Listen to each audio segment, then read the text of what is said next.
Greetings and welcome to your Oracle message for the day.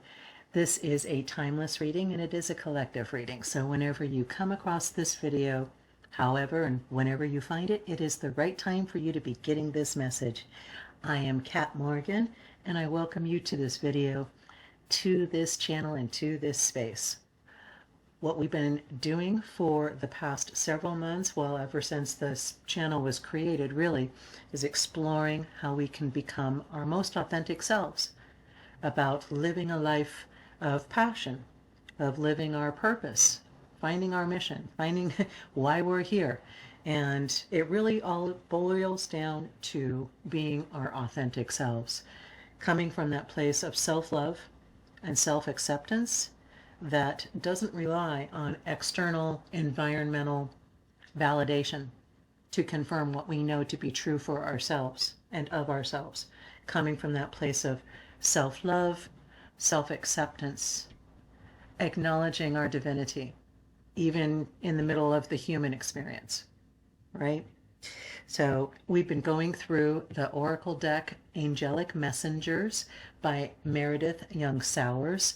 She has these beautiful photographs of various parts of flowers, and we are using these images to channel divine guidance, clarification, whatever it is that we are needing right now. That's what is coming through this card as we are going through this video together. I have not looked in the book yet to find out what this card represents in terms of the extended reading. I'm just going, just like you, from the basis of the image of the card itself right now. And I do want to invite you, if you feel so inclined, to like and or subscribe to the channel and video. It does help the YouTube algorithm, help other people find these videos and find the channel. So our card today is card number 13, which represents vulnerability. And we know that card, or the number 13, does reduce down to a 4. 4 is a portal, so 13 is another version of that portal. Makes perfect sense. We know that 13 is a number that has a large significance in our reality.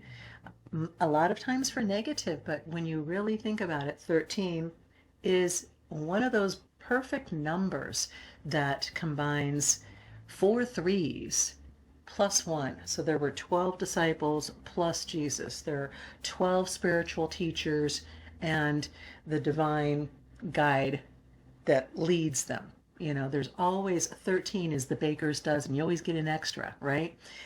Or you do when they give it to you that way, right? So the point being that the number 13 has been vilified throughout history unnecessarily. It is an amazing number of power. All right.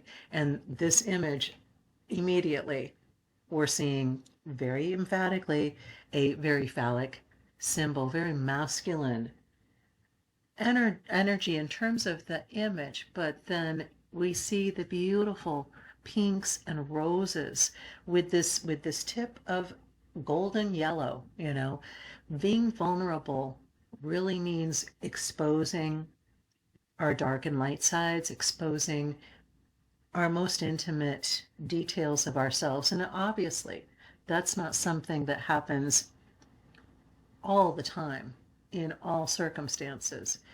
But being vulnerable really means just being in touch with our true selves, who we are at our core, and acknowledging from that moment to the next moment what it is our true self is saying, what is the best thing for us and for all of creation. Being vulnerable just simply means dropping the masks, dropping the walls, and being transparent with our intentions. So let's take a look in the book and find out what the extended reading is for us for our card for today, card number 13, which represents vulnerability. And this is a partnership card. Present challenge: transforming relationships into mutually beneficial and spiritually supportive exchanges. You have drawn this card because it is time for you to take back your power, to pay attention to the timing of certain important events, and to recognize that you are approaching major decisions that will affect all your key relationships.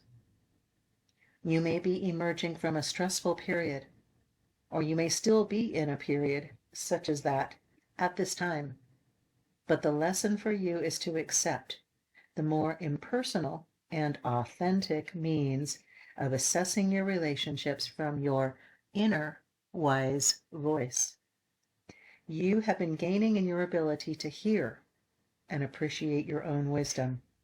And this card comes to you to encourage you to honor this guidance and to reevaluate all relationships that are based on mutual lack, pain, fear, or poverty of spirit. Our angelic message is vulnerability. Vulnerability is not a weakness. It is a spiritual strength. Your capacity to be vulnerable grows in direct proportion to your state of genuine wisdom, which acknowledges the transitional nature of physical reality and the enduring quality of the spiritual realms. Vulnerability grows as the need for personal material gain and glory diminishes. As your ego gives way to your authentic spiritual power and presence, you gain true vulnerability and compassion emerges. The gateway to becoming vulnerable, open, and clear about your intentions and motivations is the voice of your inner spirit, your wise counsel.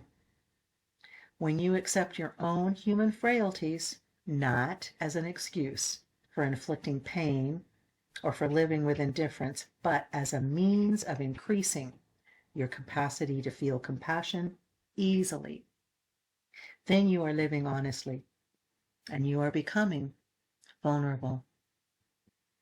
Vulnerability is the natural state of open acceptance and self-responsibility, resulting from being in touch with your own awakened spirit. All elements of life, physical or non-physical, that also live in the some way with an awakened spirit, will know your true self. You are an open book, capable of being easily read by any living thing that lives by spiritual integrity. And thus we, your angelic teachers, can see you totally, can see all the aspects of your life, no matter that you think you hide behind a physical body or elaborate mental explanations. We see and accept your challenges and encourage your search for your wise voice.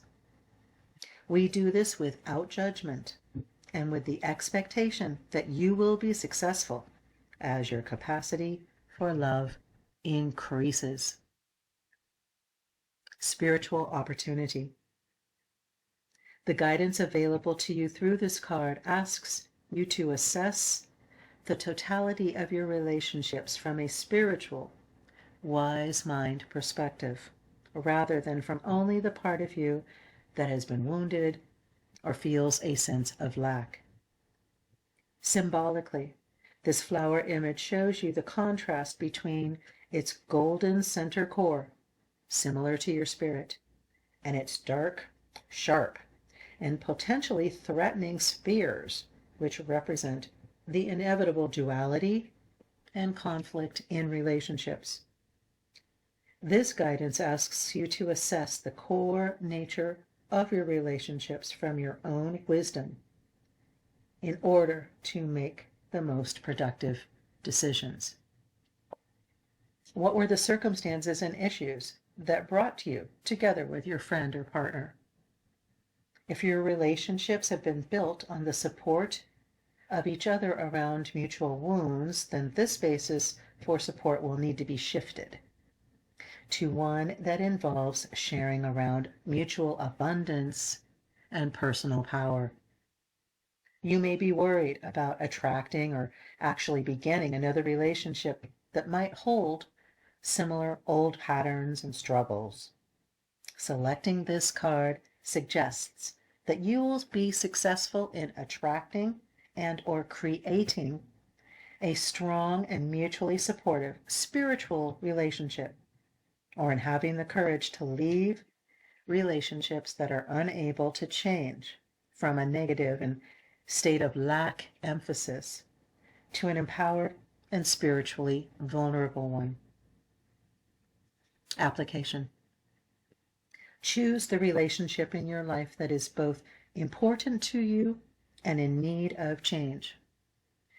Explore this relationship without making assumptions or of thinking what can be changed and what is immovable. All things are possible when supported by spiritual energy. Hidden agreements show up when one person seeks to step out of character and act or assert himself or herself in new ways. This behavior is often perceived by the other person as threatening.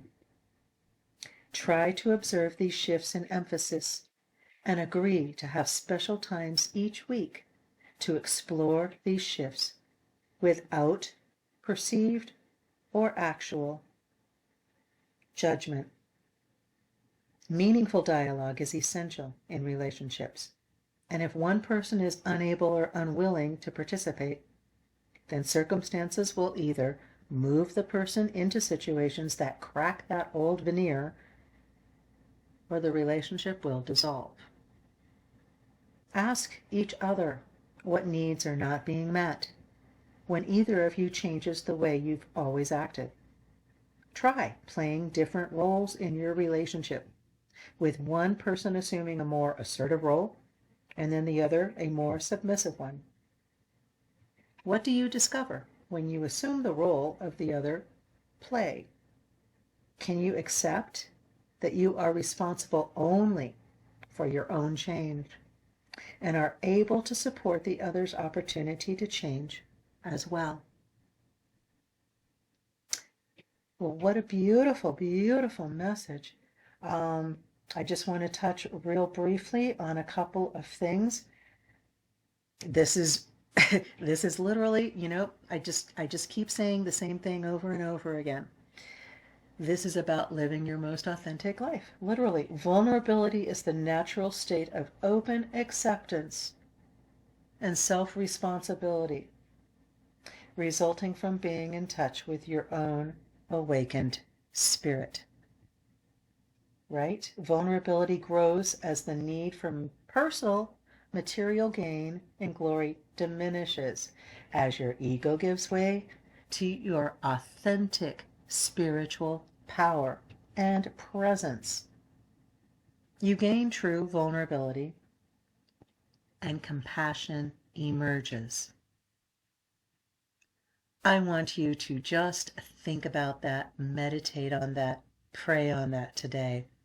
As you're going through your day, don't necessarily try to change the way you normally do things. Just consider what your intention is. Just ask as you get up to wash the dishes, as you go to answer the phone at work. What is my intent here? Just ask that question. Don't look for the answer, just ask the question, and then pick up the phone, then pick up the dish, then pick up the clothes, then pick up the child. Okay?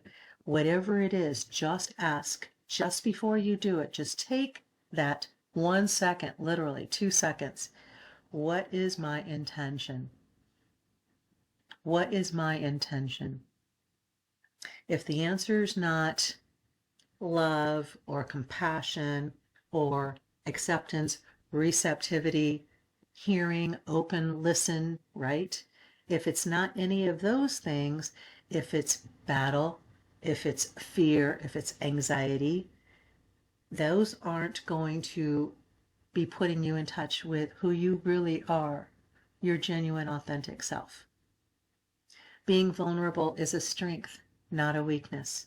Being vulnerable means dropping the masks, dropping the walls.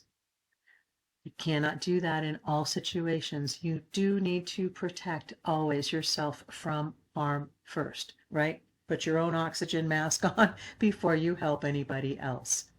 Absolutely. But we can come from that place of vulnerability, from being true to ourselves always, even with those protections in place, because there is a strength that comes from being vulnerably true, being vulnerably authentic. There is a strength in that because when you know what you know, when you know that, when that belief is that strong in what you are doing and who you are, in understanding that you accept that for everybody else as well. When you're coming from that place of vulnerability, you are strong. That's where your power is, in being in touch with your authentic self. So that is the reading that I've got for today. Such a powerful, powerful message. You have permission to be vulnerable, to be truly you. Not everybody's going to understand it. Not everybody's going to appreciate it. Doesn't matter, because you know that you know what you know. And you are free to be true to yourself and be vulnerable in that space. I love you. Have the most amazing, fantastic day.